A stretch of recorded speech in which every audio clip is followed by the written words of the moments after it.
And when the pink light finally returned 19 years later, it carried the secret that could either save us all or bury the truth forever. Subscribe now, because the next twist drops tonight and you won't survive it alone. Story: The night the old theater burned. 9-year-old Leela Voss pressed her forehead against the rain-streaked window of Ward 7B and watched the sky bleed pink. A color she alone could see pulsing above the flames while doctors told her parents the stroke had severed her optic nerves beyond repair. The same night, across town, Detective Orion Vale stood inside the charred proscenium arch where the Marquis had once promised velvet glow-pink love, staring at a single, unscorched velvet seat that still shimmered with the same impossible hue. And when he brushed his gloved fingers across it, he heard a child's voice whisper his own name, though. Building had been empty for hours. 19 years vanished between that moment and the one where Leela, blind since that night but now a renowned synesthetic pianist, stepped onto the reopened stage for a charity concert, her cane tapping until it struck the very seat Orion had once examined, the vibration blooming into music only she could hear, a melody that tasted like strawberries and regret. And as she played, the hall filled with the same pink radiance that had haunted her darkness. The audience gasping when every camera and phone screen suddenly displayed a ghostly overlay. The theater as it had looked in 1943, soldiers kissing their sweethearts beneath rose gel lights. And at the center, a woman in a nurse's cape clutching a telegram whose ink bled into the word missing, before resolving into the face of Leela herself, aged and tear-streaked, staring back from the past. The concert halted. Orion, now a broken man forced into retirement after failing to solve the arson, rushed backstage to find Leela convulsing. Her pupils swirling with color, she swore she could finally see, recounting in gasps that the nurse was her grandmother Ilara, presumed dead in a U-boat attack but actually spirited into a classified wartime project called Velvet Glow, a bioluminescent compound derived from deep-sea coral that could store human memory in living light. The same compound, Leela realized, had soaked the seat and now surged through her optic nerves, regrowing them in real time as decades of suppressed memories unfurled. The fire had been set by Orion's own father, Captain Elias Vale, to destroy evidence of the project after the government ordered it buried. But Ilara had hidden a final sample inside a music box shaped like a theater, a box Leela had clutched the night of her stroke. Driven by guilt and obsession, Orion reopened the investigation, only to discover that the charity concert's benefactor, billionaire tech mogul Aurelia St. Croix, was Ilara's daughter, Leila's mother, who had faked her death to protect the family from assassins still loyal to the original cover-up. Aurelia revealed that Leila's blindness had never been medical but a hypnotic failsafe triggered by the music box's lullaby, designed to keep the velvet glow dormant until the world needed its healing properties again. A need made urgent when Aurelia displayed scans of Leila's eyes now glowing brighter than the stage lights, the compound rewriting her DNA to emit a frequency that cured cellular decay, but at a cost.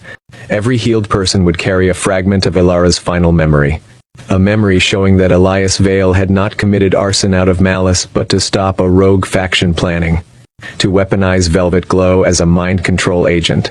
The revelation shattered Orion, who had spent his life hating the arsonist only to learn it was his father's desperate act of heroism. And in the chaos, Aurelia's security tried to seize Leela, forcing Orion to choose between duty and blood, a choice that dissolved when the theater's walls suddenly projected Ilara's last message, a hologram encoded in the coral's proteins. She had survived the U-boat by diving into the coral's reef, merging with it, becoming the living source of Velvet Glow, and had orchestrated every event from the fire to the concert to bring her great-granddaughter back to the reef before the faction, now led by Aurelia herself, could harvest Leila's mutated heart. The mother-daughter standoff exploded into violence as Aurelia confessed she had funded the project to resurrect Ilara and rule a new world order of immortal elites. And when Orion tried to shield Leela, Aurelia shot him, the bullet grazing the music box in Leila's pocket, shattering it and releasing a torrent of liquid pink light that solidified into the spectral form of Ilara, younger than any photograph, who embraced Leela and whispered the counter-lullaby that reversed the compound's hold. The theater shook, its foundation cracking to reveal the hidden reef beneath, glowing like a sunrise beneath the city. And as Aurelia lunged to stab Leela with a syringe full of extracted coral blood, Orion, bleeding but alive, used his last strength to tackle her, both plunging into the luminescent water where the reef's tendrils wrapped around Aurelia, dragging her into the depths as Alara's spirit dissolved into stardust.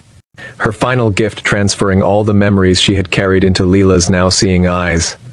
The city above awakened to find the theater gone, replaced by a garden of bioluminescent roses that cured every illness within a mile, while Leela knelt at the edge, tears falling as she watched Orion's body float upward, healed but lifeless, until a single rose bloomed from his chest, its petals opening to reveal the baby he and Alara could have been if time had been kinder.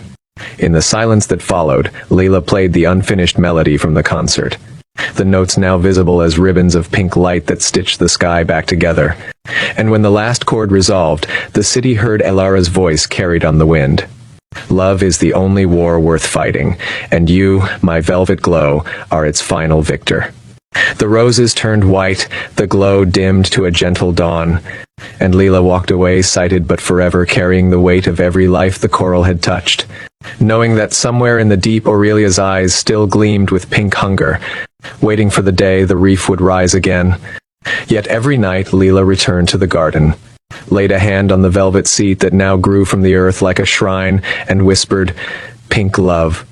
The two words that kept the miracle alive, kept the shadows at bay, kept the promise that when the next darkness fell, the glow would return not as a weapon, but as a lullaby for a world that had almost forgotten how to dream. And so the story loops like a envious strip, the hook biting its own tail, because the last thing she whispered before the crash was velvet glow. And every time someone new subscribes to this channel, another petal opens in the garden, another memory finds its way home. Another heart learns that blindness can be a choice and love can be a color no fire can burn away.